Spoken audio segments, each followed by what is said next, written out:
Bonjour et bienvenue pour ce webcast d'IBM en partenariat avec le site lemondeinformatique.fr. Je reçois Hervé Grange, avant-vente technique WebSphere chez IBM Software Group. En quoi IBM Workload Deployer diffère-t-il des solutions concurrentes? En fait, on a une approche assez innovatrice auquel ils n'ont pas pensé, où on s'est dit que une offre cloud doit s'adresser à ses utilisateurs et non pas aux gens qui configurent la solution. Donc c'est une solution qui est basée sur le contenu de ce que l'on déploie. Et c'est là où il y a la richesse, c'est qu'on standardise toute la partie infra et on impose certains process au niveau de l'infrastructure. Mais là où on met l'accent, c'est sur la qualité de ce que l'on déploie. On ne déploie pas que des images vides basées sur l'infrastructure, où on aurait plutôt une approche montante, c'est-à-dire que j'impose une infrastructure et après j'essaye d'avoir du contenu basé sur ces contraintes d'infrastructure. Là, on a plutôt une approche inverse, c'est qu'on veut offrir quelque chose de facile à déployer et à customiser en topologie applicative. Et de là, je descends pour descendre l'infrastructure. Mais mon infrastructure devient juste une couche basse au service de mon contenu et non pas l'inverse.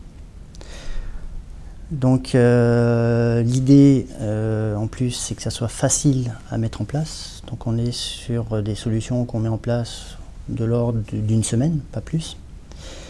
Tandis que les solutions concurrentes, on est plutôt l'ordre du mois, si les gens sont assez spécialistes dans leur domaine, voire plus, selon la compétence des équipes. Alors, est-ce qu'on peut qualifier cette offre de véritable offre de cloud par rapport à la qualité de déploiement, justement? Oui, parce que c'est vrai, comme on a pu le dire avant, tous les gens qui font un peu de virtualisation disent qu'ils font du cloud. En fait, le cloud, ça va plus loin que ça. Le cloud, c'est dire nuage. Donc, c'est-à-dire qu'on a des nuages de machines dédiés à certains environnements. Alors, ça peut être soit des environnements de sécurité différents, donc des DMZ, ou des environnements d'utilisateurs, genre des testeurs, des développeurs, etc. L'idée, c'est d'avoir une consolidation, mais pas que verticale, mais aussi horizontale. C'est-à-dire que je peux peut-être avoir une centaine ou peut-être une vingtaine de serveurs.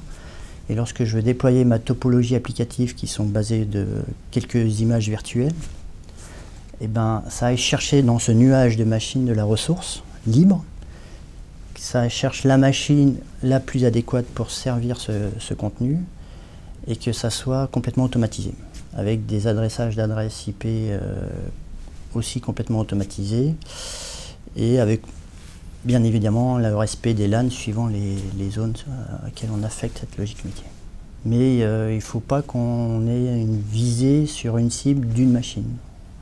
Il faut vraiment que toutes les machines soient vues comme un ensemble et gérées comme un ensemble.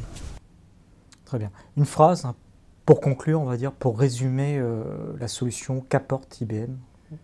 Donc cette solution, parce qu'on a plusieurs solutions cloud chez IBM, mais cette solution basée donc facilité d'utilisation, des outils graphiques pour construire ces topologies et on met à disposition vraiment cette solution pour les utilisateurs finaux, donc ceux qui sont au niveau de l'application ou les gens du métier. On fait complètement abstraction de toute la technologie de l'infrastructure, donc eux ils ne le voient pas, on leur mâche le travail. Tout l'aspect middleware est préconfiguré, que ce soit dans les différents tiers. C'est facile à installer, donc c'est une solution hardware, on le rack, c'est opérationnel, il suffit de mettre une adresse IP.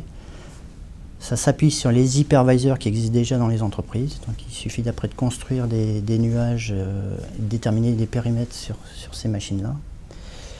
Et c'est sexy, c'est facile à utiliser. Très bien. Je vous remercie Hervé Grange d'avoir répondu à nos questions.